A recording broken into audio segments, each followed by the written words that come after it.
Halo, Assalamualaikum warahmatullahi wabarakatuh. Saya Dian Nurhayati. Kali ini saya ingin bercerita sedikit tentang korupsi di balik program makan bergizi gratis, MBG, dan krisis kepercayaan publik. Pada dasarnya program ini menurut saya sih baik ya. Namun ketika misi kemanusiaan tersebut tersandung oleh kepentingan, yaitu Kejaksaan Agung telah menetapkan tiga mantan pejabat tinggi BGN Badan Gizi Nasional dalam tersangka kasus dugaan korupsi tata kelola program makan bergizi gratis pada tahun 2005 sampai 2006.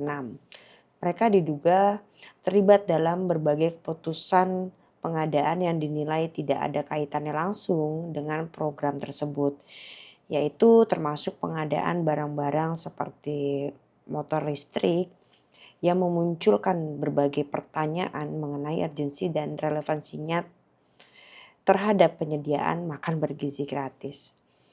Besarnya anggaran tentu menjadi besarnya resiko. Sejak awal, berbagai pihak sebetulnya telah mengingatkan bagaimana program dengan skala dan anggaran yang sangat besar itu butuh pengawasan yang kuat. Komisi Pemberantasan Korupsi (KPK) bahkan pernah mengidentifikasi sejumlah potensi risiko korupsi dalam pelaksanaan MBG. Mulai dari konflik kepentingan, lemahnya pengawasan, hingga persoalan akuntabilitas dalam pengelolaan anggaran.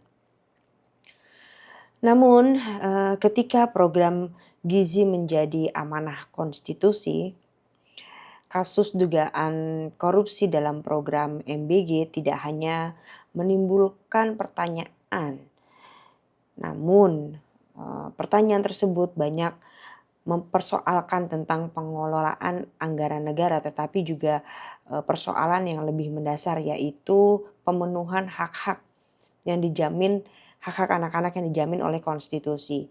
Karena pada dasarnya program ini bukan sekedar kebijakan sosial biasa, melainkan bagian dari tanggung jawab negara untuk generasi Indonesia memperoleh asupan gizi yang bermanfaat dan bisa tumbuh kembang secara optimal.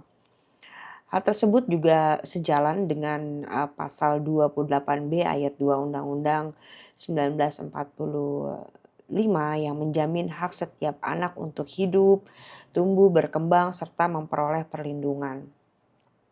Lalu di pasal 43 ayat 3 Undang-Undang Dasar 1945 juga menegaskan bahwa negara bertanggung jawab atas penyediaan fasilitasi pelayanan kesehatan dan pelayanan umum yang layak bagi masyarakat. Dalam kerangka itulah program makan bergizi gratis hadir sebagai instrumen negara untuk mewujudkan amanah konstitusi. Namun pelaksanaan program ini memperoleh landasan hukum melalui Peraturan Presiden Nomor 83 tahun 2024 tentang Badan Gizi Nasional. Regulasi tersebut terbentuk Badan Gizi Nasional sebagai lembaga yang bertanggung jawab langsung kepada Presiden dan memiliki tugas menyelenggarakan pemenuhan gizi nasional secara terencana, sistematis, serta didukung tata kelola yang baik. Apabila dalam pelaksanaannya ditemukan penyalahgunaan wewenang atau penggunaan anggaran yang menyimpang dari tujuan program tersebut, maka sebagaimana yang diatur dalam Undang-Undang Nomor 17 Tahun 2003 tentang Keuangan Negara, itu juga dapat memenuhi unsur tindak pidana korupsi sebagaimana diatur dalam pasal 2 dan pasal 3 Undang-Undang Nomor 31 1999 junto Undang-Undang Nomor 20 Tahun 2001. Dugaan korupsi dalam program MBG tidak dapat dipandang semata-mata sebagai kerugian keuangan negara. Yang sesungguhnya dipertaruhkan itu adalah kepercayaan publik, kepercayaan masyarakat yang udah dirancang untuk melindungi hak anak dan meningkatkan kualitas sumber daya manusia Indonesia. Kalau mereka sudah tidak percaya, lalu bagaimana? Ketika anggaran yang seharusnya menjadi investasi masa depan bangsa justru disalahgunakan, maka yang tergerus itu bukan hanya uang negara, melainkan harapan jutaan keluarga yang menggantungkan masa depan anak-anak mereka kepada keberhasilan program tersebut.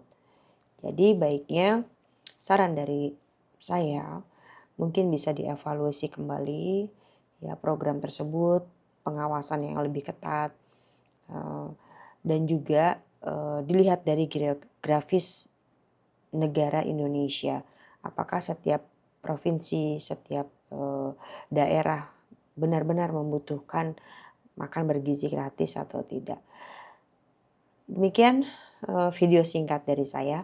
Terima kasih sudah menonton video ini. Saya akhiri, wassalamualaikum warahmatullahi wabarakatuh.